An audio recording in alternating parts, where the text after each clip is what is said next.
بسم اللہ الرحمن الرحیم۔ السلام علیکم ورحمۃ اللہ وبرکاتہ۔ حضرت ابراہیم علیہ السلام نے آج سے ہزارہ سال قبل اللہ تعالیٰ کے حضور یہ دعا کی تھی، جس کا اردو ترجمہ ہے: پروردگار، میں نے ایک بے آب و گیاہ وادی میں اپنی اولاد کو تیرے محترم گھر کے پاس لا بسایا ہے۔ یہ میں نے اس لیے کیا ہے کہ یہ لوگ یہاں نماز قائم کریں، لہٰذا تو لوگوں کے دلوں کو ان کا مشتاق بنا دے اور انہیں کھانے کو پھل دے، شاید کہ یہ شکر گزار بنے۔ ایک سچے مومن کے دل سے نکلی ہوئی اس دعا کو اللہ تعالیٰ نے شرف قبولیت بخشا، جس کا اثر آج ہر شخص دیکھ رہا ہے کہ دنیا کے گوشے گوشے، چپے چپے اور کونے کونے سے مسلمان اس گھر کا رخ کر رہے ہیں، اور جو یہاں تک نہیں پہنچ پاتے وہ یہاں تک پہنچنے کے لیے کوشاں اور خواہش مند رہتے ہیں۔ ایسے سچے ایمان والے بھی آپ کو ملیں گے جو یہاں تک پہنچنے اور اس گھر کو ایک نظر دیکھنے کے لیے اپنا سب کچھ قربان کر دینا چاہتے ہیں۔ ہمارے بزرگوں نے اس سلسلے میں عجیب و غریب مثالیں چھوڑی ہیں۔ انہی میں سے ایک مثال یہ واقعہ بھی ہے جو آپ کی خدمت میں پیش کر رہا ہوں۔ مغربی افریقہ کے آخری کنارے پر واقع ایک ملک ہے جسے جمہوریت جامبیا کہتے ہیں۔ اس کا دارالحکومت بانجول ہے۔ یہ سفر نامہ وہیں کے رہنے والے شیخ عثمان دابو نامی ایک حاجی کا ہے۔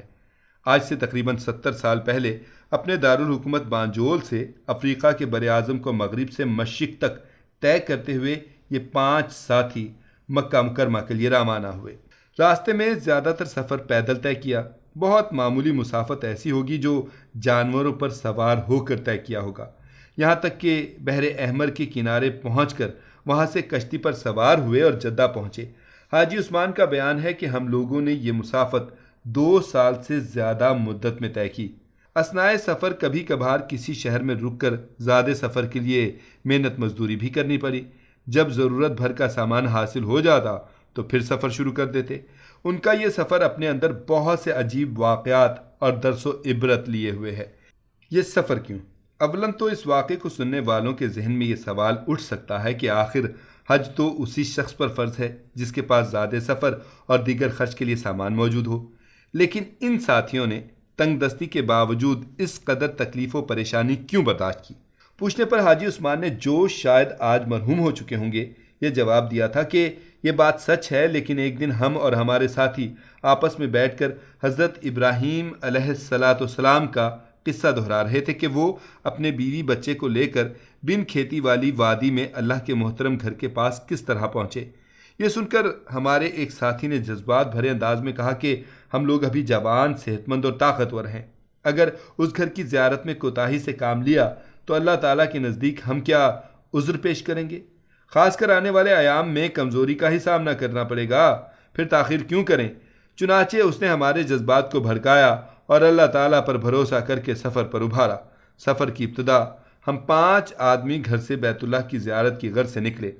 ہمارے ساتھ صرف اتنا توشہ تھا جو صرف 1 ہفتے کے لیے کافی ہو سکتا تھا۔ ہمارا اصل مقصد بیت اللہ کا حج اور حکم الہی کو پورا کرنا تھا۔ راستے میں ہمیں ایسی پریشانی، تنگی اور مصیبت کا سامنا کرنا پڑا کہ اس کا علم اللہ کے علاوہ کسی اور کو نہیں ہے۔ کئی راتیں تو ہم نے اس قدر بھوکی حالت میں گزاری کہ موت سامنے نظر آ رہی تھی۔ کتنی راتیں تو اس حال میں گزاری کہ درندوں کے خوف سے نیند کے لیے پلک بھی نہ جھپکتی تھی، اور کتنی راتیں ڈاکوؤں کے خوف سے اس طرح گزارنی پڑیں کہ خوف و ہراس ہر طرف سے ہمارے گرد گھیرا ڈالے ہوئے تھا۔ سفر کے بعض حادثات۔ شیخ عثمان بیان کرتے ہیں کہ دوران سفر ایک رات مجھے کسی زہریلے جانور نے ڈنک مار دیا، جس کی وجہ سے مجھے اس قدر تیز بخار اور سخت درد کا سامنا کرنا پڑا کہ نہ چلنا ممکن رہا اور نہ ہی سونا، حتیٰ کہ موت کے آثار میری رگوں میں دوڑنے لگے۔ چنانچہ ہمیں ایک جگہ قیام کرنا پڑا۔ قیام کے دوران ہمارے ساتھی مجھے چھوڑ کر کام پر چلے جاتے اور میں اکیلا دن بھر ایک درخت کے نیچے لیٹا رہتا۔ ایک دن تنہائی میں شیطان نے میرے دل میں یہ وسوسہ ڈالا کہ کیا تیرے لیے یہی بہتر نہ تھا کہ تو اپنے گھر میں ہوتا؟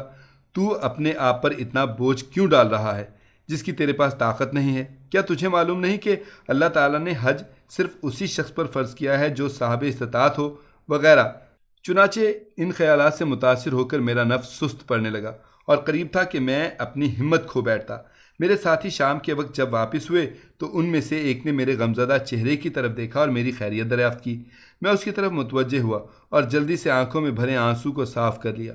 شاید اس نے میری داخلی کیفیت کو محسوس کر لیا، چنانچہ اس نے مجھ سے کہا، اٹھو، وضو کرو اور نماز پڑھو۔ یقین رکھو کہ انشاءاللہ تمہیں خیر و بھلائی ہی حاصل ہوگی، کیونکہ ارشاد باری تعالیٰ ہے، اور صبر اور نماز کے ساتھ مدد طلب کرو۔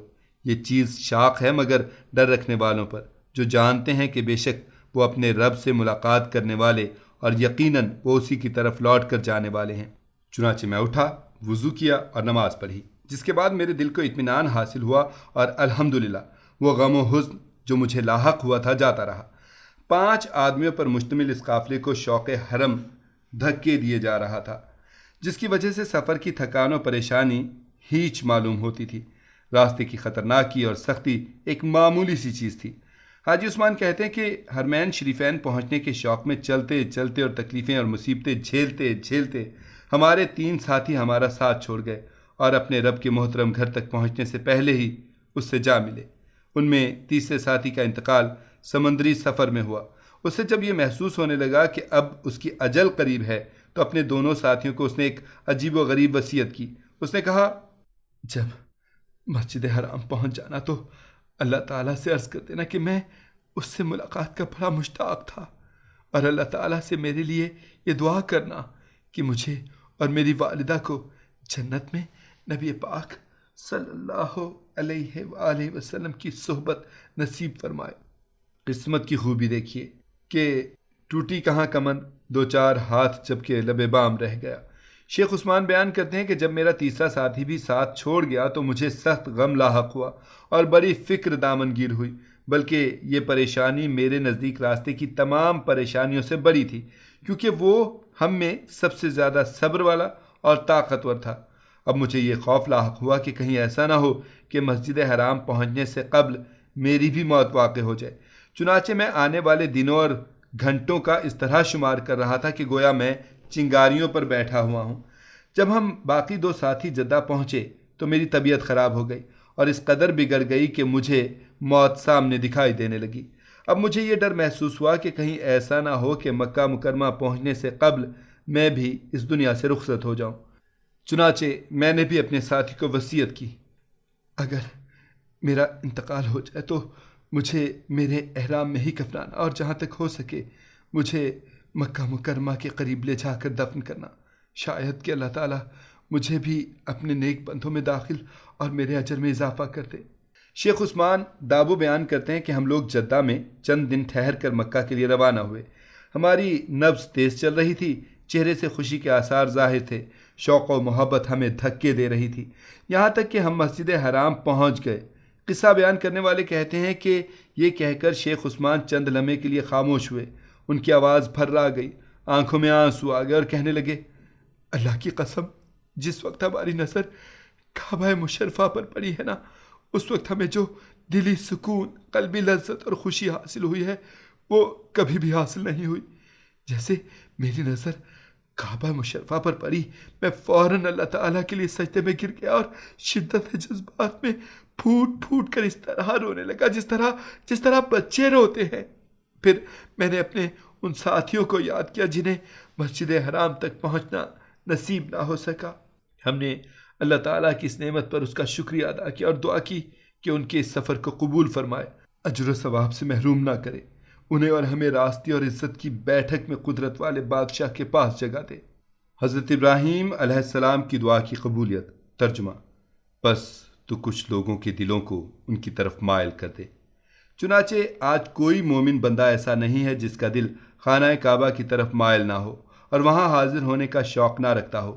جو لوگ حج کو دنیاوی ضرورت کا بہانہ کر کے مؤخر کرتے رہتے ہیں، ان کے لیے درس و عبرت۔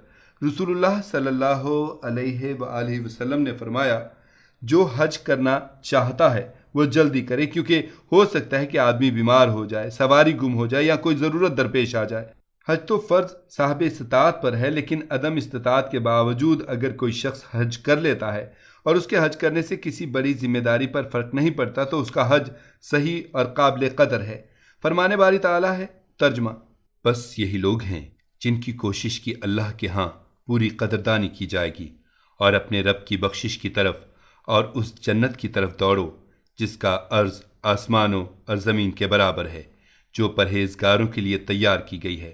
دین کے راستے میں تکلیفیں اور آزمائشیں آتی ہیں جن سے نمٹنا ہر مومن کا فرض ہے۔ نفس اور شیطان مومن بندے کو راہ حق سے روکنا اور بھٹکانا چاہتے ہیں، اور اس سے بڑھ کر بہکا ہوا کون ہے جو اپنی خواہش کے پیچھے پڑا ہوا ہو بغیر اللہ کی رہنمائی کے۔ شیطان تمہیں فقیری سے دھمکاتا ہے اور بے حیائی کا حکم دیتا ہے، اور اللہ تعالیٰ تم سے اپنی بخشش اور فضل کا وعدہ کرتا ہے۔ نماز ایک مومن کے لیے مصائب میں بہترین معاون ہے۔ اچھے اور سچے ایمان والے ساتھیوں کی اہمیت کہ وہ مشکل وقت میں ساتھ دینے اور دین پر ثابت قدم رہنے کی تلقین کرتے ہیں، اور جنہوں نے آپس میں حق کی وصیت کی اور ایک دوسرے کو صبر کی نصیحت کی۔ کسی چیز کی سچی محبت اس راستے کی ہر مصیبت اور پریشانی کو آسان بنا دیتی ہے۔ ہمارے بزرگوں نے حج کے لیے کس قدر تکلیفیں برداشت کیں، لیکن آج ہر قسم کی سہولت فراہم ہونے کے باوجود ہم کس قدر کوتاہ ہیں۔ حضرت ابوبکر صدیق رضی اللہ تعالی عنہ فرماتے ہیں، جب اللہ کے رسول صلی اللہ علیہ وآلہ وسلم کو کسی چیز کی خوشخبری دی جاتی تو اللہ تعالیٰ کے شکریہ کے طور پر آپ فوراً سجدے میں گر پڑتے۔